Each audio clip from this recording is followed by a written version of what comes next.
How Rikers Island became a billion-dollar failure. In New York City, there is a place most people know by name, but very few truly understand.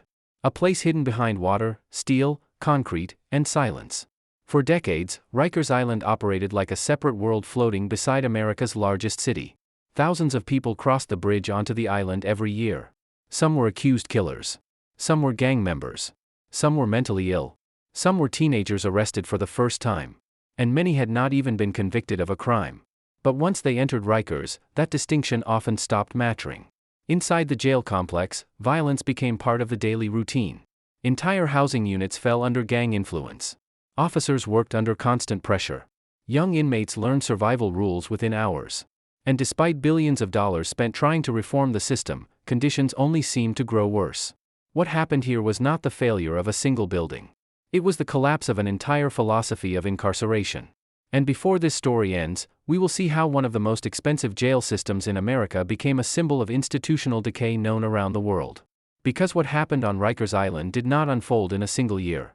It happened slowly. One decision at a time. One ignored warning at a time. One broken life at a time. Before we continue, subscribe if you appreciate deep investigative documentaries like this, and comment where you're watching from tonight. Because the deeper we go into this story, the harder it becomes to look away. Long before Rikers Island became infamous, it was almost forgotten land. In the late 19th century, the island sat isolated in the East River, far from Manhattan's political power and public attention. The land originally belonged to the Riker family, descendants of early Dutch settlers whose name would eventually become attached to one of the most feared jail complexes in America. At the time, the island itself was small, muddy, and largely undeveloped. New York City used parts of the surrounding area as dumping grounds. Barges carried ash, garbage, and industrial waste into the river. Smoke drifted across the water from nearby factories. Few people imagined the island would someday hold thousands of detainees under some of the harshest conditions in the country. But by the early 20th century, New York faced a growing problem. The city's population was exploding. Crime rates rose alongside overcrowding. Existing jails struggled to contain increasing numbers of inmates. City officials believed they needed a modern correctional facility capable of handling the pressure of a rapidly expanding metropolis. And Rikers Island seemed perfect for one reason above all others: isolation. The water surrounding the island created natural separation from the rest of the city. Once inmates crossed onto Rikers, they disappeared from public life. That separation gave officials operational freedom. But over time, it also created secrecy. And secrecy would become one of the most dangerous elements in the history of the island. Construction expanded aggressively throughout the early and mid-20th century. Landfills enlarged the island itself. More buildings appeared. More detention facilities opened. What began as a single correctional site slowly transformed into a massive network of jails, intake centers, psychiatric units, and administrative buildings. Officials promoted it as a progressive correctional model. But behind the promises of modernization, another reality quietly emerged. The system was already becoming overcrowded. Already becoming violent. Already becoming harder to control. And few people outside the island understood what daily life there was truly becoming. To understand how Rikers Island became a billion-dollar failure, you first have to understand what happened the moment someone arrived there. For many detainees, the experience began in the back of a transport bus. Hands restrained. Personal belongings sealed in plastic bags. No certainty about how long they would remain inside. Some inmates arrived angry and defiant. Others arrived terrified. The youngest often tried to hide it. But fear moved through the intake system like electricity. Because every person entering Rikers understood one thing immediately: this was not county jail in the traditional sense. This was a massive, unpredictable institution where survival depended on learning the rules faster than everyone else. New arrivals stepped into crowded intake rooms filled with noise, tension, and exhaustion. Officers shouted instructions over echoing hallways. Metal doors slammed constantly. Detainees waited for hours under harsh fluorescent lights while paperwork moved slowly through the system. Some had been arrested only hours earlier. Some were intoxicated. Some were mentally unstable. Some were injured before they even entered the facility. And as the waiting stretched longer, the atmosphere inside intake became more dangerous. Veteran inmates watched newcomers carefully. Who looked weak? Who looked connected? Who carried themselves with confidence? Who appeared alone? On Rikers Island, first impressions mattered immediately. A wrong interaction could follow someone for weeks or months.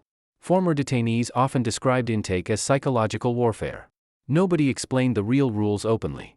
Instead, inmates learn through observation. Never stare too long at another inmate. Never touch someone else's property. Never speak too loudly unless necessary.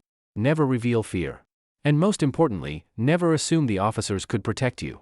Because inside Rikers, violence often moved faster than authority. What made the situation even more disturbing was this: many of the people entering the island had not been convicted of anything. Rikers primarily housed pretrial detainees, people still legally innocent while awaiting court appearances. Some remained because judges denied bail. Others stayed because they could not afford even relatively small bond amounts. A missed payment could mean months behind bars. And once inside the system, time became unpredictable. Court delays stretched endlessly. Cases stalled. Paperwork disappeared. And while legal proceedings dragged on outside the walls, life inside the jail developed its own brutal rhythm. At its peak, Rikers Island held nearly 20,000 inmates at once. The overcrowding changed everything. Housing units built for far fewer people became pressure chambers filled with noise, frustration, and aggression. Dormitories packed dozens of inmates together in spaces where privacy barely existed. Arguments spread quickly. Tension never fully disappeared. Everyday routines became survival exercises. Wake-up calls came before sunrise. Inmates lined up for count procedures, breakfast distribution, medication checks, and movement schedules controlled by the facility. Delays were common. Lockdowns could happen without warning. Entire units sometimes remained confined for hours because of fights elsewhere in the jail. The sound environment alone exhausted people. Shouting echoed constantly. Metal doors slammed day and night. Intercom announcements interrupted sleep. Arguments erupted across housing areas. And beneath it all was the awareness that violence could begin at any moment. Some inmates adapted quickly. Others never did. Former detainees often described sleeping lightly, always aware of movement nearby. Shoes stayed on during the night in case fights erupted unexpectedly. Personal belongings were guarded constantly because theft could trigger retaliation. Inside many dormitories, unofficial hierarchies controlled daily life. Gang-affiliated inmates claimed certain areas. Specific tables belonged to certain groups. Phone access became territorial. Even shower schedules could become dangerous depending on the housing unit. For vulnerable detainees, survival depended on reading social dynamics correctly. Teenagers entering Rikers for the first time faced particular danger. Younger inmates often arrived with no understanding of jail politics. Some attempted to project toughness immediately.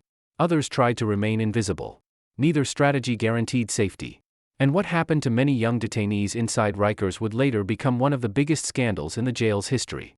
Because beneath the surface disorder, organized power structures were quietly taking control. By the late 1990s and early 2000s, Rikers Island was no longer simply overcrowded.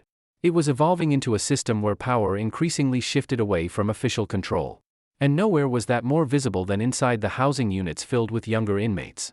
Many teenagers arrived at Rikers carrying fear they refused to show. Some came from violent neighborhoods and believed they understood danger already. Others had never spent a single night in custody before their arrest. But inside the island, age mattered less than reputation. Young detainees quickly learned that weakness attracted attention. The first days inside a housing unit often determined everything that followed. A teenager who appeared frightened could become a target immediately. Some were pressured into gang alliances within hours.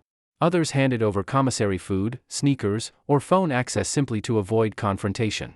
And the officers overseeing these units were often overwhelmed before the shift even began. At times, a single correction officer monitored dozens of inmates inside loud, chaotic dormitories where fights could erupt without warning. Backup teams were not always nearby. Surveillance cameras captured only parts of what happened.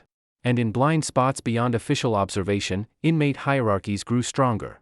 The gangs understood something the administration struggled to control: fear creates order faster than policy ever can. Inside Rikers Island, gangs did not merely exist. They governed. Groups affiliated with the Bloods, Crips, Latin Kings, Trinitarios, Folk Nation sets, and smaller neighborhood crews established influence over entire sections of the jail. Their power extended beyond violence. They controlled access to protection, contraband, gambling, and information. New arrivals often faced a question almost immediately: who are you connected to? The answer mattered. An inmate with recognized affiliations might receive immediate protection. Someone entering alone faced a far more dangerous reality. Certain dormitories became unofficial territories. Specific tables in mess halls belonged to certain groups. Phone lines operated under invisible rules everyone was expected to understand without explanation. Violating those rules could trigger brutal consequences. A stolen commissary item might result in a fight. A disrespectful glance could escalate into retaliation involving multiple housing units. And because Rikers processed such a constant flow of inmates, rivalries from New York streets followed detainees directly into the jail. Conflicts that began in Brooklyn, Queens, Harlem, or the Bronx often continued behind bars. The violence became cyclical. Street disputes entered Rikers. Rikers intensified them. Then inmates returned to the streets carrying new grudges, alliances, and reputations. Correction officers found themselves trapped between competing pressures. Some tried to maintain strict discipline. Others focused mainly on surviving their shifts without injury. Veteran officers often developed informal understandings with inmate leaders simply to keep housing units stable. Officially, the administration controlled the jail. Unofficially, power frequently depended on negotiation. And as these systems evolved, another crisis was growing quietly in the background. One that would eventually push Rikers Island closer to collapse than ever before. Working inside Rikers Island changed people. New officers often entered the job believing structure and authority could maintain order inside even the most violent environments. Training emphasized procedure, discipline, and command presence. But reality inside the jail wore many of them down quickly. Long shifts became routine. Mandatory overtime spread exhaustion throughout the workforce. Violent incidents happened so frequently that some officers stopped reacting emotionally altogether.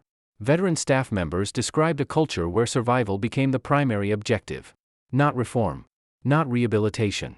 Just getting through the day safely. Many officers faced verbal abuse constantly. Others encountered physical assaults severe enough to end careers permanently. Homemade weapons appeared in housing units despite repeated searches. Bodily fluids were sometimes thrown during confrontations. Emergency alarms echoed across the island day and night. The stress followed officers home after shifts ended. Some developed insomnia.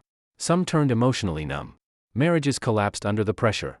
Alcohol abuse and depression spread quietly through parts of the workforce. Yet despite the dangerous conditions, allegations against correction staff continued mounting year after year.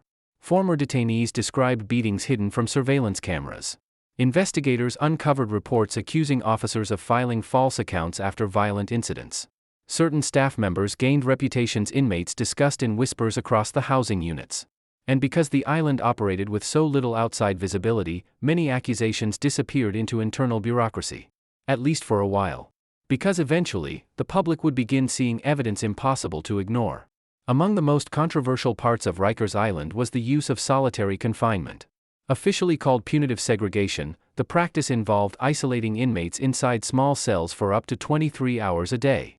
Supporters argued it was necessary for controlling violent detainees. Critics called it psychological torture. Inside segregation units, inmates lived under crushing isolation. Conversations disappeared. Human contact became limited. Time lost meaning. Meals arrived through narrow slots in steel doors. Exercise often occurred alone inside enclosed cages. Some inmates screamed for hours. Others stopped speaking entirely.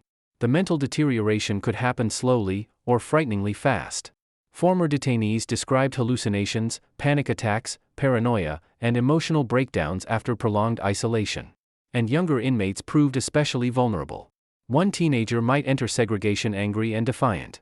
Weeks later, he could emerge withdrawn, unstable, or violently unpredictable. Correction officers working these units experienced psychological strain too. Spending entire shifts surrounded by isolation, tension, and constant hostility altered the atmosphere for everyone involved. And then came one inmate whose story would force the entire country to pay attention to Rikers Island in a way it never had before. A teenager whose case transformed public opinion about the jail forever. In 2010, 16-year-old Kalief Browder was arrested in the Bronx after being accused of stealing a backpack. He insisted he was innocent from the beginning. But his family could not afford bail. So Kalief was sent to Rikers Island to await trial. Days turned into weeks. Weeks turned into months. And eventually, months turned into years. Nearly 3 years passed while Kalief remained detained without conviction. Inside Rikers, he entered one of the most dangerous environments imaginable for a teenager. Surveillance footage later showed him enduring violent encounters with inmates and confrontations involving correction staff. Court appearances repeatedly stalled as prosecutors delayed proceedings again and again. At one point, Kalief spent extended periods in solitary confinement. Sometimes for alleged disciplinary violations. Sometimes for protection. But isolation inside Rikers carried devastating psychological consequences regardless of the reason. His story exposed a deeper truth about the jail system. A person did not need to be convicted to experience extreme punishment inside Rikers Island. The system itself became the punishment. When prosecutors eventually dismissed the charges entirely, Kalief walked out of jail without a conviction on his record. But the psychological damage remained. His case sparked national outrage and intensified scrutiny surrounding conditions on the island. Civil rights advocates pointed to his experience as evidence that the jail had become fundamentally broken. And for the first time in years, political leaders could no longer dismiss the growing crisis as isolated incidents. Because now the country was paying attention. And what investigators uncovered next would make the reputation of Rikers Island even darker. As public outrage grew after the case of Kalief Browder, investigators, journalists, and federal officials began looking deeper into the system surrounding Rikers Island. What they found painted a disturbing picture. This was not simply a jail struggling with occasional violence. It was an institution trapped in permanent crisis. Reports described housing units where officers feared entering alone. Inmates described assaults happening in blind spots beyond camera coverage. Medical staff struggled to respond fast enough during emergencies. Mental health cases overwhelmed available resources. And beneath everything sat a culture shaped by decades of instability, distrust, and exhaustion. Federal investigations uncovered patterns of excessive force against inmates, particularly younger detainees. Internal records revealed alarming levels of violence that had become normalized inside the system. In some units, fights occurred so frequently that both inmates and officers viewed them as unavoidable parts of daily life. The island had developed its own ecosystem of survival. And like many isolated systems, it had learned to sustain itself through fear. The buildings themselves were collapsing alongside the institution. Many facilities on Rikers were old, overcrowded, and deteriorating rapidly. Pipes burst during winter months. Heating systems failed. Ventilation problems spread unbearable heat through dormitories during summer. Mold appeared in certain housing areas. Electrical failures disrupted operations. Every repair demanded more money. Every emergency increased operating costs. And still, the violence continued. By the late 2010s, New York City was spending extraordinary amounts to keep Rikers functioning. The annual cost per inmate climbed to levels that shocked even longtime critics. Billions of taxpayer dollars disappeared into overtime expenses, lawsuits, maintenance projects, medical care, and security operations. Yet despite the spending, conditions often became worse. That contradiction turned Rikers Island into something politically explosive. How could one of the richest cities in the world spend so much money on a jail system that appeared incapable of maintaining basic safety? City officials struggled to answer the question. And correction officers, inmates, lawyers, and families all blamed different parts of the system. Some argued understaffing caused the chaos. Others blamed gang influence. Others pointed to decades of failed leadership, political corruption, or aggressive policing policies that flooded the jail with vulnerable detainees. But beneath every explanation sat a deeper reality. Rikers Island had become too large, too violent, and too dysfunctional to reform through small changes alone. And eventually, New York City made a decision that once seemed impossible. In 2017, officials announced plans to close Rikers Island. The proposal marked one of the most ambitious correctional reform efforts in modern American history. The city planned to shut down the massive jail complex and replace it with smaller borough-based facilities closer to local courthouses. Supporters argued smaller jails would reduce isolation, improve oversight, and create safer conditions for both inmates and staff. But the announcement triggered immediate controversy. Communities opposed having new jails built nearby. Correction unions warned of operational disasters. Critics questioned whether replacing buildings would truly solve deeper cultural problems inside the correction system. And even supporters admitted one difficult truth: closing Rikers would cost billions more. Still, many officials believed there was no alternative left. The reputation of the island had become internationally toxic. Every new death, lawsuit, or investigation intensified pressure for change. Yet even after the closure announcement, the crisis continued. Because shutting down a jail complex holding thousands of detainees could not happen overnight. And during the years that followed, conditions inside Rikers spiraled even further. Staff shortages became catastrophic. Large numbers of correction officers stopped reporting to work consistently. Some retired early. Others transferred. Many simply burned out after years inside an environment dominated by violence and stress. Housing units operated dangerously understaffed. At times, inmates reported waiting hours for escorts to medical clinics or court appearances because too few officers were available to move them safely. Entire dormitories remained locked down for extended periods. Food delivery slowed. Tension increased. And once control weakened further, gangs and inmate power structures expanded again. Some detainees described housing units where official authority barely functioned. Violence spread unpredictably. Slashings, assaults, extortion, drug overdoses, suicides. The jail entered what some observers described as a humanitarian emergency. National attention returned. Federal judges condemned conditions publicly. Human rights organizations demanded intervention. And families of detainees feared every phone call from the island might bring terrible news. Because by this point, Rikers Island no longer represented merely a correctional failure. It represented institutional collapse happening in slow motion. For decades, the bridge to Rikers carried people into a world most New Yorkers never saw. Inmates crossed it in handcuffs.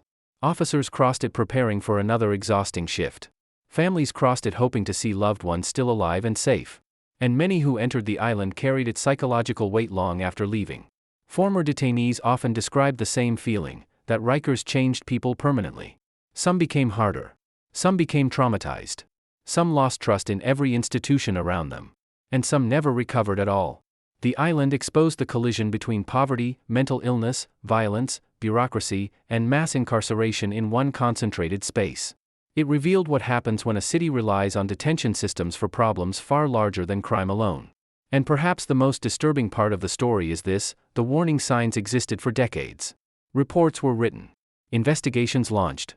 Promises made. Reforms announced.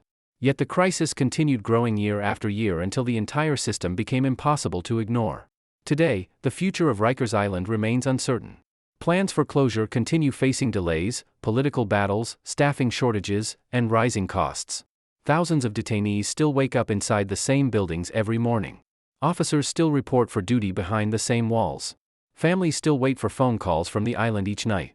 And over the East River, the floodlights still burn. Visible from New York City. Yet separated from it psychologically by decades of fear, violence, and neglect. Rikers Island was built to maintain order. Instead, it became a symbol of what happens when institutions grow larger than the systems meant to control them. A place where billions of dollars disappeared into a cycle that never truly fixed itself. A place where survival often mattered more than justice. And a place whose legacy will continue haunting the American correctional system long after its gates finally close. The story of Rikers Island is not only about one jail. It is about the cost of ignoring broken systems for too long. And the human consequences that follow when institutions stop seeing people as human beings. If you stayed until the end, thank you for watching. Subscribe for more deep prison and crime documentaries, and share your thoughts below. Because some stories are too important to forget.